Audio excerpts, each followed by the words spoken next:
Galerinha, sejam muito bem-vindos a mais uma videoaula de matemática. Isso mesmo. Já estão prontos? Vamos juntos então? Em 3, 2, 1, seguindo!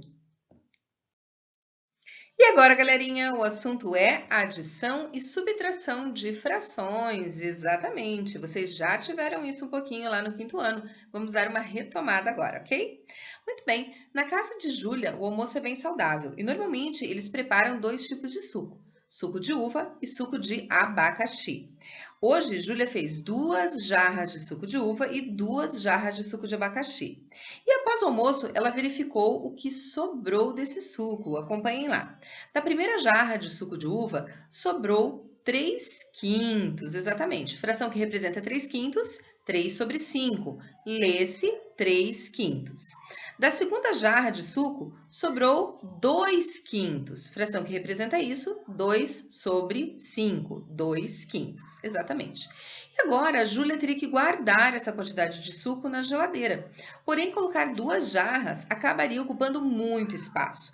Júlia, então, decidiu somar essas quantidades. 3 quintos mais 2 quintos, colocar tudo em apenas uma jarra dessas. Vamos verificar o que acontece? Acompanhem lá. Observando que os denominadores são iguais, ou seja, as duas frações apresentam o mesmo denominador, no caso 5, você mantém o denominador 5 e soma os numeradores. 3 mais 2, que coincidentemente também deu 5. Dessa forma, nós conseguimos verificar que do almoço acabou sobrando uma jarra inteirinha de suco de uva. Exatamente isso. Vamos representar então por meio de um desenho? Então, jarra na telinha. Essa jarra está dividida em 5 partes iguais. Primeiramente, Júlia colocou o que sobrou da primeira jarra, ou seja, 3 partes das 5, e depois o que sobrou da segunda jarra, 2 partes das 5.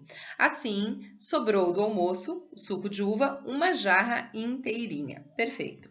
Conclusão a que chegamos, galerinha, prestem bem atenção. Para adicionar ou subtrair frações com denominadores iguais, somamos ou subtraímos os numeradores e conservamos os denominadores em comum. No caso, 5. Tranquilo, né? Seguindo. E agora vamos falar sobre o suco de abacaxi que Júlia fez. Bom, Júlia também havia feito 2 jarras de suco de abacaxi. Após o almoço da primeira jarra, sobrou apenas meia. Fração que representa meia jarra, 1 sobre 2, 1 meio. E da segunda jarra, sobrou apenas 1 terço. Fração que representa 1 terço é 1 sobre 3, 1 terço. Agora, a Júlia precisava guardar esse suco na geladeira. Porém, guardar 2 jarras na geladeira ocuparia muito espaço. Então, Júlia decidiu unir, somar 1 meio mais 1 terço. Porém, observe que os denominadores são diferentes. O todo está dividido de forma diferente. Na primeira jarra, ela está dividida em 2 partes iguais. Na segunda jarra, ela está dividida em 3 partes iguais. Quando isso acontece, nós devemos trabalhar com frações equivalentes que apresentem o mesmo denominador. Exatamente. Para isso, é bom utilizar o cálculo do MMC. Exatamente. MMC entre 2 e 3, 6. Ok. Agora vamos lá. Por qual número devemos multiplicar o denominador 2 para que ele resulte em 6? Exatamente, por 3. Se nós multiplicamos o denominador por 3, devemos multiplicar o numerador também por 3. Perfeito. Assim, 2 vezes o 3, 6. 1 vezes o 3, 3. E a fração equivalente a 1 meio é a fração 3 sextos. Perfeito. Agora, a fração 1 terço. Por qual número devemos multiplicar o denominador 3 para que ele resulte em 6? Perfeito, por 2. Assim, multiplicamos o numerador também por 2. Lembre-se, frações equivalentes. Assim, 3 vezes 2, 6. 1 vezes 2, 2. E a fração equivalente a 1 terço é a fração 2 sextos. Observe que as duas frações agora apresentam denominadores iguais, o 6. Quando os denominadores são iguais, nós mantemos o denominador, no caso 6, e somamos os numeradores. 3 mais 2, 5. Perfeito. Assim, agora vamos representar o desenho da jarra. Antes, a jarra estava dividida na primeira jarra em 2 partes iguais, a segunda jarra em 3 partes iguais. Quando nós trabalhamos as partes, o todo, com frações equivalentes, nós acabamos dividindo a jarra em 6 partes iguais. Então, acompanhem lá, 6 partes iguais, das quais nós vamos considerar 5, exatamente, 5 cestos da jarra. Tranquilo, né? Conclusão a que chegamos. Quando os denominadores forem diferentes, devemos primeiro trocar as frações dadas, no caso 1/2 e 1/3, por frações equivalentes a elas com o mesmo denominador, no caso agora 3 sextos e 2 sextos. E depois somar ou subtrair as frações. Conforme o exemplo que nós fizemos, nós somamos as frações, ok? Tranquilo, né? Bem sossegado. Continuando. E agora, multiplicação de frações. Acompanhe. 1/4 da página de um site é reservado para os anúncios. Michele comprou 1/3 desse espaço para divulgar o seu pet shop. Então, vamos lá. Tem um site que deixa 1/4 da sua página para anúncios. Então, vamos lá, dividimos a página do site em 4 partes, das quais uma parte é destinada a anúncios. Dessa parte azul, Michele comprou 1/3. Então, vamos lá, vamos dividir agora a parte azul em 3 partes. Repare que ela está dividida em 3 partes. Bom, dessas 3 partes em azul, Michele comprou apenas uma, que agora nós colorimos de laranja, exatamente. Olha lá, então, da página total do site, você observa que Michele, na totalidade, Michele acabou comprando uma parte de 12. Repare que a página do site acabou sendo dividida em 12 partes iguais, ok? Bom, o que Michele comprou, então? Ela comprou, vamos ao raciocínio? Ela comprou 1/3 de 1/4, não é verdade? Vamos colocar isso lá, ó. Michele comprou 1/3 de 1/4.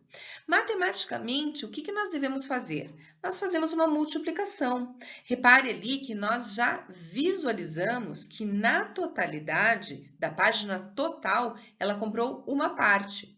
O total acabou ficando dividido em 12 partes, das quais ela ficou com uma, que está ali em tom laranja. Agora, matematicamente, que cálculo é utilizado? Isso mesmo, acertou quem pensou multiplicação. Então, seria 1/3 de 1/4. Olha lá, 1/3 de 1/4. 1/3 de 1/4 é uma multiplicação. Significa 1/3 vezes 1/4. E na multiplicação, numerador multiplica numerador e denominador multiplica denominador. Assim, 1 vezes 1 é igual a 1. 3 vezes 4 igual a 12. Observe que, como resultado da operação matemática, nós temos 1/12avos, e que corresponde exatamente ao que a Michele comprou da página, 1/12avos. Tranquilinho, né? Vamos a mais exemplos? Vamos para um exemplo. Luísa comprou uma caixa com 12 chocolates. Incluindo os chocolates que comeu e os que deu aos amigos, ela consumiu 2/3 da caixa. Pergunta: quantos chocolates da caixa foram consumidos? Galerinha, quando você faz essa pergunta, olha como tudo fica muito simples. Quantos chocolates da caixa foram consumidos? Foram consumidos 2/3 de 12. Por quê? Porque na caixa tem 12, tinham 12 chocolates, agora não mais, né? Mas foram consumidos 2/3 de 12, exatamente isso. Vamos ao cálculo, então? 2/3 de 12. Galerinha, esse D, ele está ali representando uma multiplicação, exatamente, 2/3 vezes 12. Vamos então passar esse 12 para a forma de uma fração? Perfeito! 2/3 vezes 12 sobre 1. E na multiplicação, numerador multiplica numerador e denominador multiplica denominador. Então, 2 vezes 12 e 3 vezes 1. Porém, galerinha, nós podemos, antes de iniciar a multiplicação, fazer uma simplificação. Observe que 2/3 é uma fração irredutível. 12 sobre 1 também não dá para mexer. Porém, nos numeradores e denominadores de maneira cruzada, ali nós podemos trabalhar. Observe que 3 e 12, tá? Denominador 3 e numerador 12 são múltiplos do número 3. Dessa forma, podemos dividir tanto o numerador 12 por 3, quanto o denominador 3 por 3 também. Assim, nós vamos ter 12 divididos por 3, 4. 3 divididos por 3, 1. Perfeito. Observe como simplificou, como reduziu. Isso nos ajuda a evitar equívocos na hora do cálculo da multiplicação. Tudo bem? Vamos lá, então? Agora, efetuando a multiplicação do numerador pelo numerador. Vamos lá? 2 vezes 4, 8. 1 vezes o 1, 1. Perfeito. A fração resultante é 8 sobre 1. E você pode deixar apenas 8. Tranquilo, né? Vamos lá. A que conclusão chegamos, então? Para efetuar uma multiplicação de duas frações, multiplicam-se os numeradores entre si e os denominadores entre si, ok? Observe lá, 4 vezes 3, numerador vezes numerador, 12. 7 vezes 5, denominador vezes denominador, 35. Resultado final ali, 12/35. Bem tranquilinho, né, galerinha? Seguindo. E finalizando o assunto de hoje, adição e subtração de números decimais. Vamos relembrar rapidamente. Atenção lá, acompanhe a leitura. Para somar ou subtrair números racionais na forma decimal, são aqueles números que apresentam vírgula, seguimos alguns passos. Primeiro, alinhamos as vírgulas. Com isso, as partes decimais ficarão embaixo umas das outras, assim como as partes inteiras. E também as vírgulas ficarão alinhadas, uma sob a outra. Segundo, se necessário, acrescentamos zeros para igualar os números de casas decimais.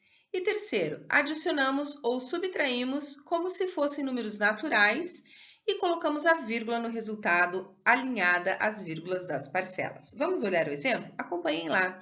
Então, nós temos antes da vírgula, à esquerda da vírgula, a parte inteira e à direita, a parte decimal, ok? Acompanhem lá, então, 8 é a parte inteira, 89 é a parte decimal. Então, falamos 8 inteiros, 89 centésimos.